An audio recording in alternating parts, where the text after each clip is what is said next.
would have to say that one of my personal favorites would be Texas Lullaby.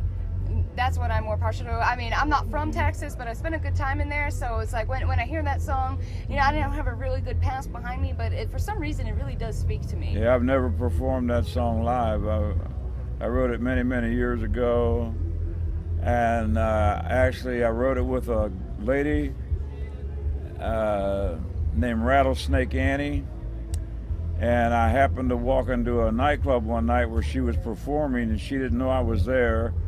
And she was up on stage and she said, "This is a song that I wrote that David Allan Coe stole from me." So I've never, actually she had a terrible song, and the only line I liked in the whole song was Texas Lullaby. And so I wrote the whole song and used the line Texas Lullaby, gave her a 50% writer credit on the song. Oh, wow. And 50% publishing of the song. And then to walk in someplace and have her say that, you know, and then when she found out I was there, she goes, "Oh, I was just kidding." Yeah, well, you kidded with the wrong person, honey. Because I'll never speak to you again in my life, and I never have spoke to her again, and I've never sung the song in public. So. Well, but I'm glad you like it. Yeah, I do. It definitely speaks to me.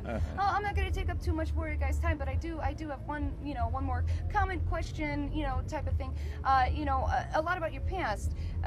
You're the definition of a disadvantaged youth. And I mean, throughout all of that and being incarcerated and everything, you rose up against, out of the ashes into this amazing human being and amazing, idol of America. What can you say about that? Jesus. I don't know. That was too much. No, man, I mean, really, you've got to have the. How does that feel? Well, I just don't deal with that part of celebrity very well. If someone comes up to me and I'm somewhere and they go, "Oh, hey, David Allan Coe, how about signing my CD or something?" That ain't a problem. But if someone comes up to me and says, "Oh, they tell me you're famous, what do you do? Tell me some of the songs that you..." Get away from me. And then they go away thinking I'm a jerk, and I probably am a jerk, but you know what? I just don't have time for that in my life. You can only say so many words in your lifetime, and you can only have so many thoughts in your head, and I try to keep mine, pretty clear. And I'll call my wife 100 times a day and ask her, "Where's this at?" or "What is this?" or "What is this?" And because she remembers all that stuff. But I don't clutter my head. I leave my head as free as I can, so that if I see a song, I write it. I can write it. And I just